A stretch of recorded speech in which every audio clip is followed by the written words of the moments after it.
Vamos abrir a palavra de Deus no Evangelho de Cristo, conforme o relato de Mateus, capítulo 27, a partir do verso 33 até o verso 56. Mateus 27, 33 a 56. Está escrito assim: E chegando a um lugar chamado Gólgota, que significa lugar da caveira, deram-lhe a beber vinho com fel, mas ele, provando-o, não quis beber.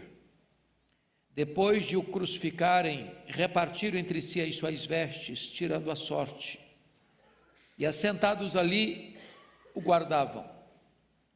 Por cima da sua cabeça puseram escrita a sua acusação: Este é Jesus, o Rei dos Judeus. E foram crucificados com ele 2 ladrões, um à sua direita e outro à sua esquerda. Os que iam passando blasfemavam dele, meneando a cabeça e dizendo: Ó, tu que destróis o santuário e em 3 dias o reedificas, salva-te a ti mesmo, se és filho de Deus, e desce da cruz. De igual modo, os principais sacerdotes, com os escribas e anciãos, escarnecendo, diziam: Salvou os outros e a si mesmo não pode salvar-se. É rei de Israel, desça da cruz e creremos nele. Confiou em Deus, pois venha livrá-lo agora, se de fato lhe quer bem, porque disse: Sou filho de Deus. E os mesmos impropérios lhe diziam também os ladrões que haviam sido crucificados com ele. Desde a hora 6ª até a hora 9ª, houve trevas sobre toda a terra. Por volta da hora 9ª, clamou Jesus em alta voz, dizendo: Eli, Eli, lama sabachthani, que quer dizer: Deus meu, por que me desamparaste? E alguns dos que ali estavam ouvindo isto diziam: Ele chama por Elias. E logo um deles correu a buscar uma esponja e, tendo-a embebido de vinagre e colocado na ponta de um caniço, deu-lhe a beber. Os outros, porém, diziam: Deixa, vejamos se Elias vem salvá-lo. E Jesus, clamando outra vez com grande voz, entregou o Espírito. Eis que o véu do santuário se rasgou em 2 partes, de alto a baixo, tremeu a terra, fenderam-se as rochas, abriram-se os sepulcros, e muitos corpos de santos que dormiam ressuscitaram. E saindo dos sepulcros, depois da ressurreição de Jesus, entraram na cidade santa e apareceram a muitos. O centurião e os que com ele guardavam a Jesus, vendo o terremoto e tudo o que se passava, ficaram possuídos de grande temor e disseram: Verdadeiramente, este era Filho de Deus. Estavam ali muitas mulheres observando de longe, eram as que vinham seguindo a Jesus desde a Galileia para o servirem. E entre elas estavam Maria Madalena, Maria, mãe de Tiago e de José, e a mulher de Zebedeu. Irmãos, eu quero conversar com vocês hoje sobre o tema A Cruz de Cristo, o maior drama da história. E a primeira declaração que quero fazer é que a cruz de Cristo é pré-histórica. A cruz de Cristo é pré-histórica. Em outras palavras, ela estava incrustada no coração de Deus, mesmo antes de Deus criar os céus e a terra. Eu queria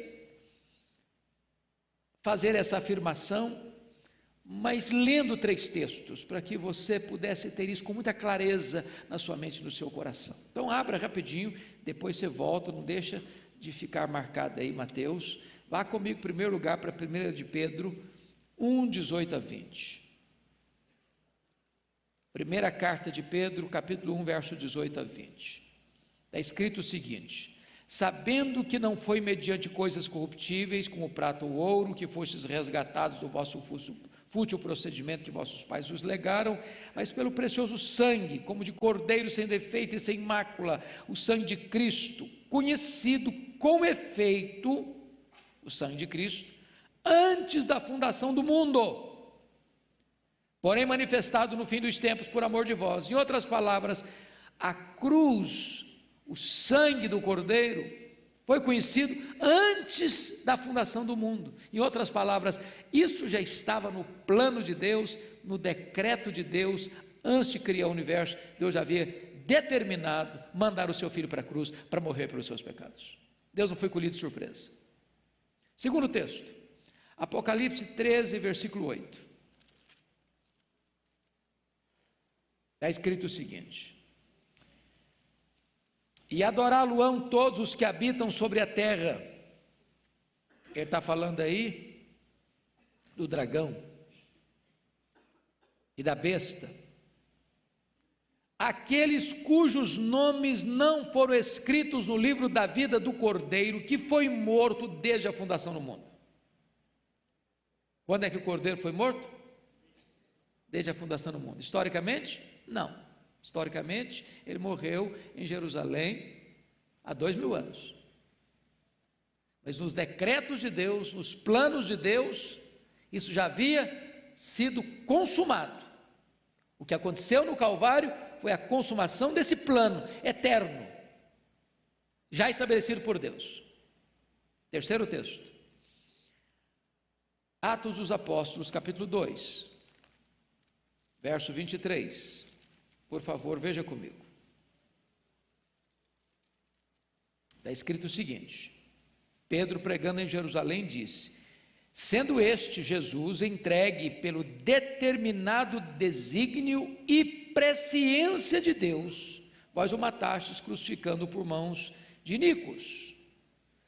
Os homens mataram Jesus há 2000 anos com mãos de iníquos, mas Pedro diz que Jesus foi entregue pelo determinado desígnio e presciência de Deus. Então, justifico aqui a minha afirmação: a cruz de Cristo é pré-histórica. Em outras palavras, irmãos, o Calvário não foi um acidente, foi uma agenda, foi um apontamento divino, foi um decreto divino, foi um plano eterno. Jesus veio para morrer. A morte dele não foi um acidente, nem a ressurreição dele foi uma surpresa. Aliás, o próprio Jesus profetizou reiteradamente, repetidas vezes, dizendo claramente para os seus discípulos que ele iria ser morto, ele iria ser crucificado para ressuscitar. Ele não foi para a cruz como um mártir, ele não foi para a cruz porque fracassou diante do poder de Roma, ele não foi para a cruz porque foi traído por Judas, ou porque foi entregue pelo Sinédrio, porque Pilatos o sentenciou à morte, porque os soldados o cravaram naquele madeiro. Não, ele foi para a cruz porque o plano do Pai era este, porque o Pai o entregou por amor, e ele foi voluntariamente para a cruz. Então, é importante entender que o Calvário, de fato, é o maior drama da história, porque lá na cruz, duas verdades gloriosas aconteceram. Primeiro, ali foi o palco da justiça de Deus. Ali Deus puniu exemplarmente, completamente, exaustivamente e totalmente os nossos pecados. Não em nós, no seu Filho. A Bíblia chegou a dizer que Deus agradou moer o seu Filho, que Deus lançou sobre o seu Filho as nossas iniquidades, os nossos pecados. Isso foi um ato de Deus. Ali Deus exerce a sua justiça, porque o salário do pecado é a morte. Para que Deus não aplicasse esse golpe da lei em nós, pelos nossos pecados, e merecíamos a morte, Deus então manda o seu Filho como nosso substituto e aplica no seu Filho o golpe que deveria aplicar em nós, satisfazendo plenamente a sua justiça. Mas a cruz é outro palco, não só da justiça de Deus, mas a cruz é o palco mais eloquente do amor de Deus, porque notem vocês que a Bíblia diz que Deus não poupou o seu próprio Filho, antes por todos nós o entregou. Qual a motivação de Deus? Porque Deus amou o mundo de tal maneira que deu o seu Filho unigênito. Então, se você quer saber qual foi a causa da cruz, foi o amor de Deus por você. Por que Cristo morreu? Ele morreu pelos seus pecados.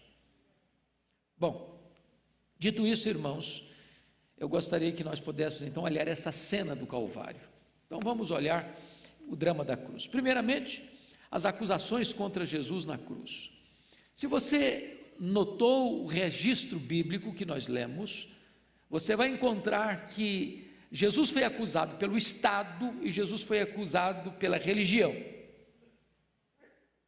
As duas frentes se unem para acusarem a Jesus. O povo amotinado e insuflado pediu sua condenação. Chamaram testemunhas, ele foi acusado, ele foi julgado, ele foi sentenciado, ele foi condenado à pena de morte.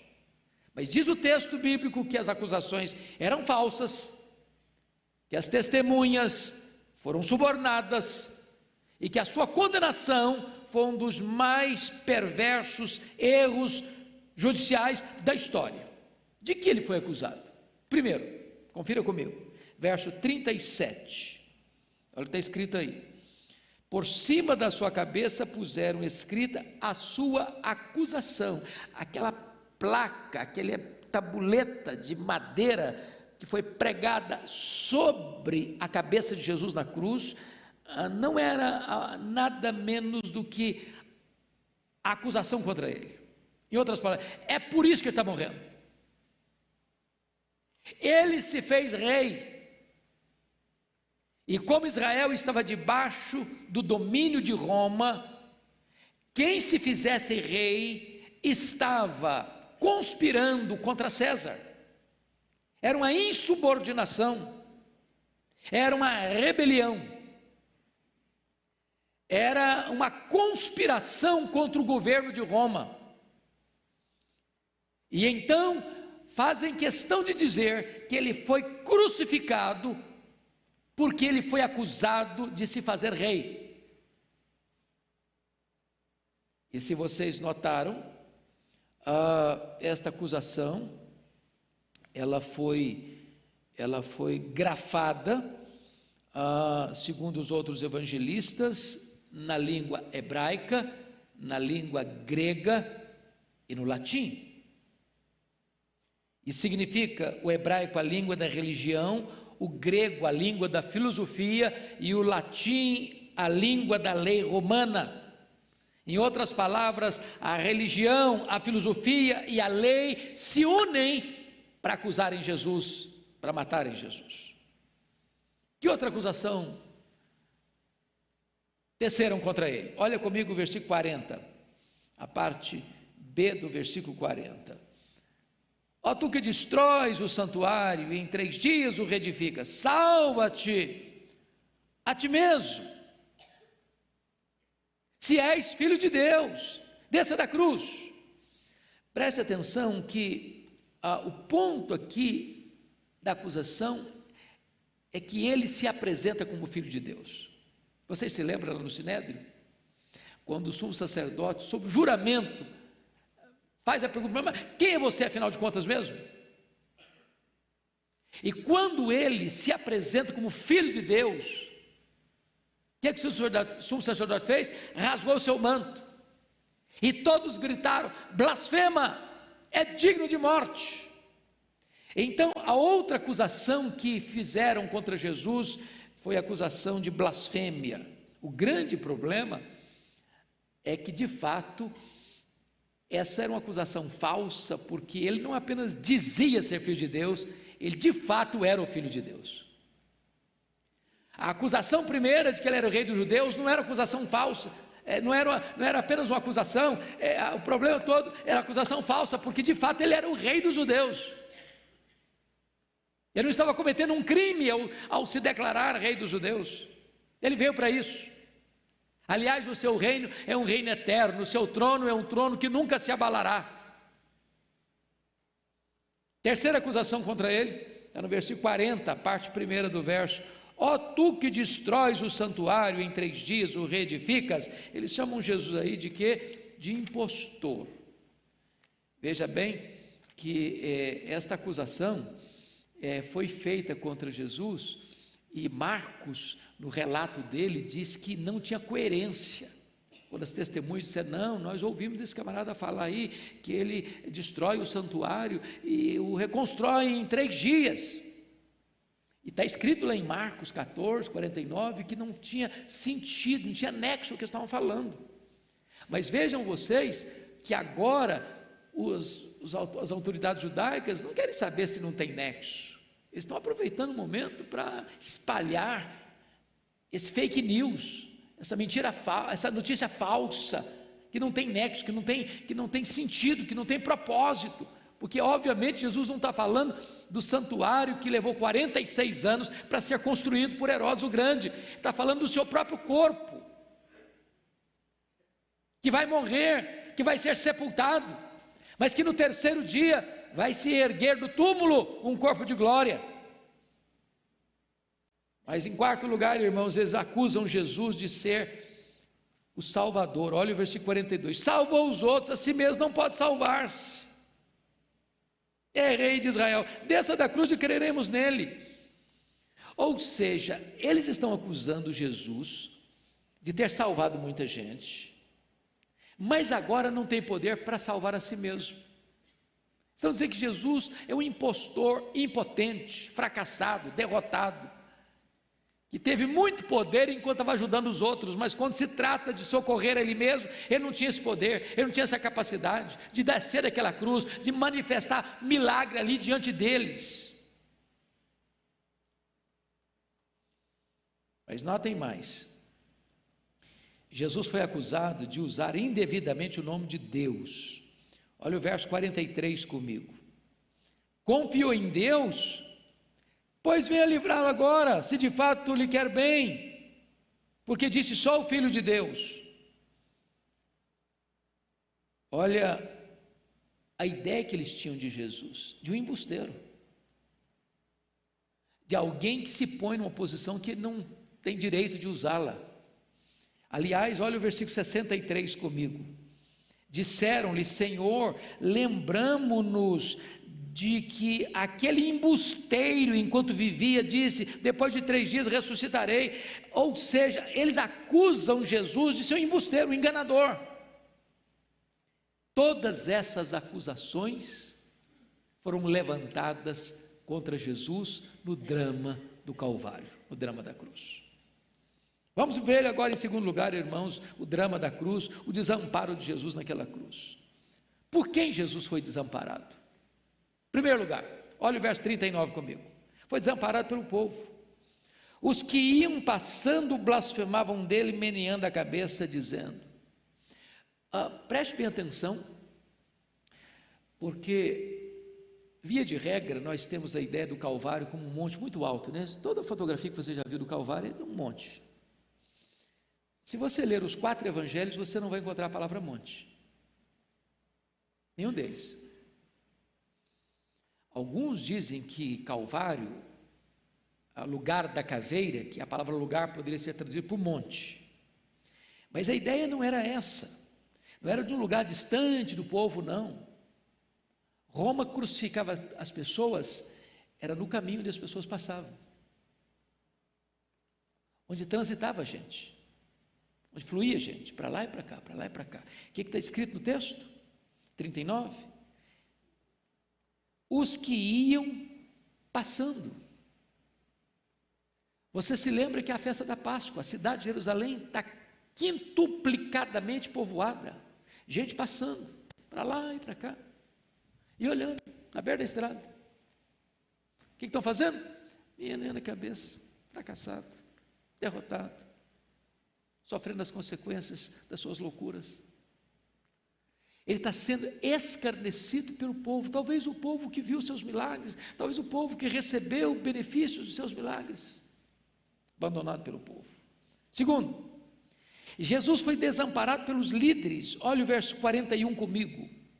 De igual modo, os principais sacerdotes, com os escribas e anciãos, escarneciam. Agora não é o povo, agora é a liderança religiosa, é a nata religiosa. Aliás, os mesmos que costuraram toda a conspiração contra Jesus para prendê-lo, que perseguiram Jesus ao longo dos seus 3 anos de ministério, estão agora também desamparando o Filho de Deus, escarnecendo e zombando dele. Terceiro, Jesus foi desamparado também pelos ladrões que foram crucificados com ele. Olha o verso 44 comigo. Você pode ler o 44, vamos juntos?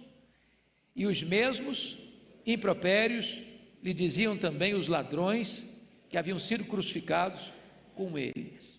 Preste atenção que Lucas, ao relatar esse episódio, diz que um desses ladrões, que estava do lado direito de Jesus, num dado momento que nós não sabemos precisar qual, mudou o coração, se arrependeu e foi salvo. Mas o que Mateus relata é que no começo, também o ladrão que está do lado direito, está fazendo o que com Jesus? Falando o que? Impropérios. Impropérios. Isso é magnífico, irmãos. É muito provável que esse homem da direita, quando começa a ouvir Jesus na cruz, e a primeira palavra de Jesus qual foi? Pai, perdoa-lhes, porque não sabem o que fazem.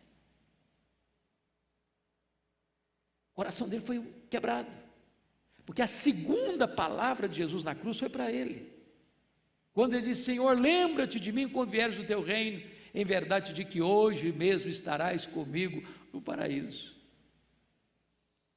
A gente não pode desistir de esperar a conversão de uma pessoa, ainda que no finalzinho da vida. A gente não pode desistir de esperar a conversão de uma pessoa, mesmo que ela tenha vivido a vida inteira na contramão da vontade de Deus. Mas ainda, irmãos, notem comigo o desamparo de Jesus, e esse talvez seja o mais significativo. Ele foi desamparado pelo próprio Pai. Olha o verso 46 comigo. Por volta da hora 9, clamou Jesus em alta voz, dizendo: Eli, Eli, lama sabachthani, que quer dizer: Deus meu, por que me desamparaste? Irmãos, vamos entender um pouquinho aqui. Algumas pessoas não conseguem entender como é que o Pai desamparou o Filho. E note que aqui Jesus não chama Deus de Pai. Meu Deus, por que me desamparaste? O que está acontecendo aqui para ele ser desamparado? É que, na verdade, se você não entender essa verdade gloriosa do cristianismo, você não entendeu o núcleo do cristianismo. Nós chamamos isso de doutrina da expiação. E aqui Jesus está ocupando um papel de substituto, de fiador, de representante. De tal maneira que a linguagem de Isaías 53 se cumpre como que literalmente aqui. Naquele momento que Jesus vai para a cruz, diz Pedro 2,24, primeira carta, que ele vai carregando sobre o seu corpo, no madeiro, os nossos pecados. Ou seja, o maior peso daquela cruz não era a madeira, eram os nossos pecados. E a Bíblia diz que quando Jesus estava lá na cruz, Deus lançou sobre ele a iniquidade de todos nós. Pecados das pessoas que viveram antes dele, pecados das pessoas que viveram no tempo dele, e pecados das pessoas que viverão para frente ainda de nós. Naquele momento, diz a Bíblia, que não havia beleza nele, até o sol escondeu o rosto dele. Naquele momento ele foi feito pecado por nós, ele foi feito maldição. Naquele momento a Bíblia diz que a lei exigiu a morte dele, porque o salário do pecado é a morte. Então agradou ao Pai moê-lo, porque o meu, o seu, o nosso pecado estava nele. E nesse momento ele não pode ser amparado, porque nesse momento ele vem morrer pelos nossos pecados. Ele é desamparado por Deus para que você e eu fôssemos amparados. Ele foi golpeado pela lei de Deus para que você e eu pudéssemos receber a graça. Ele bebeu o cálice amargo da ira de Deus, que o fez recuar com assombro no Getsêmani, para que você bebesse a água da vida. Ele satisfez a completa justiça de Deus, para que agora a salvação fosse oferecida para você de graça.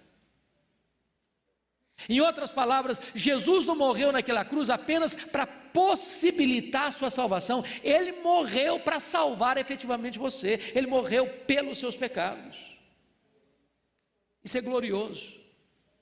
Ele foi desamparado para que nós pudéssemos ser salvos por toda a eternidade. No drama da cruz vamos entender outra coisa, as palavras de Jesus naquela cruz. As palavras de Cristo na cruz podem ser divididas em 3 categorias. Primeiro, palavras em relação às pessoas. Primeiro, palavra de perdão, Pai, perdoa-lhes, porque não sabem o que fazem.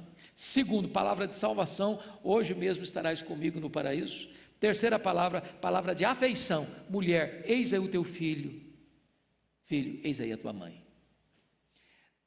Prestem bem atenção que Jesus está na cruz e Ele está pensando nos outros. Palavra de perdão, palavra de salvação, palavra de afeição. Depois nós temos na cruz as palavras de Jesus em relação a Deus. Primeiro, palavra de desamparo. Deus meu, por que me desamparaste? Acabamos de falar sobre isso. Segundo, aliás, terceiro, agora as palavras em relação a si mesmo. Primeiro, palavra de agonia, tenho sede. Segundo, palavra de vitória, está consumado. Terceiro, palavra de rendição, Pai, nas tuas mãos eu entrego o meu espírito. E as palavras em relação a si mesmo, notem vocês que tem muito importante o significado aqui. Palavra de agonia, tenho sede, mostra o seguinte, ali na cruz era o homem sofrendo como se você estivesse lá. Ele não sofreu menos, ele sofreu mais, plenamente. Sede, cãibras, dores, agonia, asfixia, tudo isso. Palavra de vitória, está consumado. Está dizendo o seguinte, olha, tudo agora está resolvido, está pago. Eu estou quitando aqui. Nas palavras do apóstolo Paulo, lá em Colossenses, é como se ele estivesse rasgando o escrito de dívida contra você. Você não tem mais débito no tribunal de Deus, você que creu nele, você está justificado, está consumado. E a última palavra, a palavra de rendição, Pai, nas tuas mãos entrego o meu espírito, ou seja, está dizendo, Pai, eu acabei o que tu me confiaste para fazer, então estou entregando meu espírito a ti. Mas eu quero concluir no drama da redenção, falando do impacto da morte de Jesus Cristo na cruz. Vamos ver algumas coisas interessantíssimas aqui. Primeiro, o sol escondeu o seu rosto e as trevas encheram a terra, versículo 45, você pode ler versículo 45 comigo, vamos lá? Desde a hora sexta até a hora nona, houve trevas sobre toda a terra, um eclipse total do sol. Eu quero crer, e a maioria dos comentaristas entendem da mesma maneira, que esse eclipse não foi apenas em Jerusalém, mas em toda a terra, em todo o mundo. É curioso, irmãos, que quando Jesus nasceu, houve luz à meia-noite, e quando Jesus morreu, houve trevas ao meio-dia. Se você está observando, a natureza fazia coro e se identificava com o sofrimento do Filho de Deus. Segunda coisa, acabou a hierarquia espiritual. Veja o versículo 51 comigo, vamos ler juntos, 51. Eis que o véu do santuário se rasgou em duas partes, de alto a baixo, só até aqui. Acho que todos vocês conhecem esse contexto, né? Que véu é esse? Esse véu recua lá o tabernáculo. Lembra do tabernáculo móvel que foi feito no deserto? Deus mandou Moisés fazer? E tinha o pátio, e tinha um lugar santo, e tinha um lugar santíssimo, que havia uma cortina que separava o lugar santo do lugar santíssimo. No lugar santo os sacerdotes podiam ir. Lá tinha a mesa dos pães da proposição, lá tinha o altar de incenso, e lá tinha o candelabro, as luzes. Mas entre o lugar santo e o lugar santíssimo, o santo dos santos, ficava uma cortina grossa. Só o sumo sacerdote podia entrar para além daquela cortina, onde ficava a arca da aliança, uma vez por ano, para fazer a expiação pelos pecados do povo. Quando essa cortina parte, não de baixo para cima, mas de cima para baixo, está dizendo o seguinte: acabou o sistema judaico, acabou a matança de cordeiro, acabou a necessidade de você precisar ir a um sacerdote para que esse sacerdote represente você diante de Deus. Acabou agora qualquer mediação humana na sua relação com Deus. O véu foi rasgado de alto a baixo, significa o seguinte: todos nós agora temos livre acesso à presença de Deus. Todos nós fomos constituídos em sacerdotes, que temos livre acesso à presença de Deus. Louvado seja o Senhor. Que verdade bendita. Resultado da morte do Senhor Jesus Cristo. Mas em terceiro lugar, irmãos, versículo 51b diz que tremeu a terra, e em outras palavras, abalou e mudou as estruturas engessadas. Você se lembra que quando a lei foi dada, o Monte Sinai tremeu também, mas quando Jesus morreu, tremeu a terra.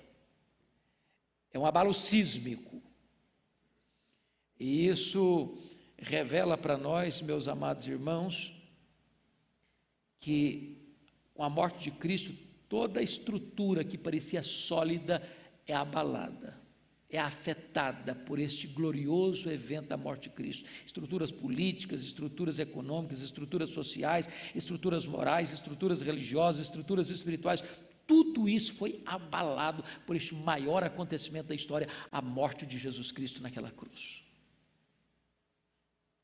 Quarto, destruiu a dureza das pedras, porque o verso 51 termina dizendo o seguinte: e fenderam-se as rochas. Não apenas rochas, mas os homens pedra também foram abalados. E eu acho isso glorioso, porque agora você vê a conversão de um Saulo de Tarso, violento. Agora você vê a conversão de um Agostinho de Hipona, devasso. Agora você vê a conversão de um Martinho Lutero, religioso idólatra. Agora você vê as pessoas menos prováveis se rendendo aos pés do Salvador, e a dureza do coração do homem é quebrada, como aquelas rochas se fenderam no dia que ele morreu na cruz do Calvário. Não há dureza que a morte de Cristo não possa quebrar. Finalmente, e eu termino aqui, a morte de Cristo destruiu o poder da morte. Veja o verso 52 comigo. Abriram-se os sepulcros e muitos corpos de santos que dormiam ressuscitaram. Preste atenção numa coisa. Algumas pessoas, fazendo a leitura apressada do texto, dizem: não, mas então como que Jesus foi as primícias dos que dormem, se ele ao morrer, gente ressuscitou? É que essas pessoas que ressuscitaram aí, quando Jesus morreu, ressuscitaram com um corpo físico, mortal, corruptível como o nosso, como ressuscitou a filha de Jairo, o filho da viúva de Naim, como ressuscitou Lázaro. Essas pessoas que ressuscitaram voltaram a morrer. Elas ressuscitaram com um corpo igual ao nosso aqui. Jesus foi o primeiro que ressuscitou com um corpo de glória. Por isso ele é a primícia dos que dormem. Ele é o primeiro da fila. nós teremos no dia da ressurreição um corpo semelhante ao corpo da sua glória. Mas quando Jesus morre e os mortos ressuscitam, ele está dando um recado, ele está dando uma mensagem, e a mensagem é essa: a morte não tem mais a última palavra. A morte não tem mais poder sobre nós. O túmulo gelado não é mais o nosso último endereço. A morte morreu na morte de Cristo, e Paulo diz que foi lá dentro da morte, arrancou o aguilhão da morte e matou a morte com a sua morte ao ressurgir dentre os mortos. A morte foi vencida, e Paulo então é como se olhasse para a cara da morte, para a carranca da morte, e perguntasse: onde está a morte, a tua vitória? Onde está a morte, o teu aguilhão? Tragada foi a morte pela vitória. Graças a Deus que nos dá a vitória por intermédio de nosso Senhor Jesus Cristo. Bendito seja Deus. Amados irmãos, eu gostaria então de concluir dizendo o seguinte: quando Jesus morre, o verso de número 54 nos informa que o centurião, quem era o centurião? O que é um centurião? Uma pessoa que cuida de quantos soldados? 100 soldados. O centurião era aquele homem do poder militar de Roma que liderou o processo da crucificação de Jesus. Ele era o responsável. Todos os outros soldados estavam ali debaixo do comando dele, da autoridade dele. Ele era a autoridade máxima nesse processo da crucificação. Então, este homem era a pessoa que estava ali não só observando, mas ele estava ali controlando tudo, para não haver nenhum problema. Qual a conclusão dele? Versículo 40 e 54, o centurião e os que com ele guardavam a Jesus. Guardar a Jesus não é proteger Jesus, não. Eles estavam ali para que não houvesse nenhum fato que contrariasse a crucificação dele, por ordem de Roma.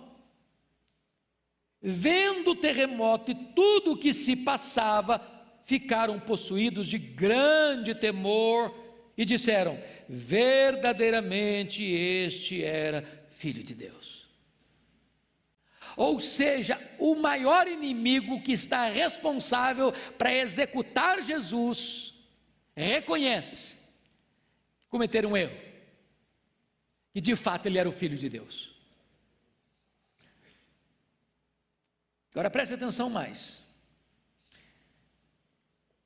Na cruz, Jesus Cristo venceu quem, irmãos? Quem ele venceu na cruz? Ele venceu o diabo. Qual foi a profecia de Gênesis 3,15? Da semente da mulher nascerá aquele que é o quê? Esmagará a cabeça da serpente. Foi na cruz que Jesus esmagou a cabeça da serpente. Lá ele expôs os principados e potestades ao vexame, ao opróbrio, à derrota. A morte de Cristo, a cruz não foi um fracasso, foi a vitória dele. A vitória dele. Mas, prestem atenção, que na cruz, Jesus Cristo nos justificou, nos perdoou, nos reconciliou com Deus e nos deu a sua paz. A cruz de Cristo é a nossa morte para o pecado. A cruz de Cristo é a nossa mensagem. A cruz de Cristo é a nossa própria glória. Paulo diz: eu não vou me gloriar em nada mais, senão na cruz de Cristo. Paulo diz: eu não vou pregar outra coisa a não ser Cristo e este crucificado. Talvez nós pudéssemos dizer, como nós cantamos: eu amo a mensagem da cruz. Vamos orar ao Senhor. Curva sua fronte, por gentileza.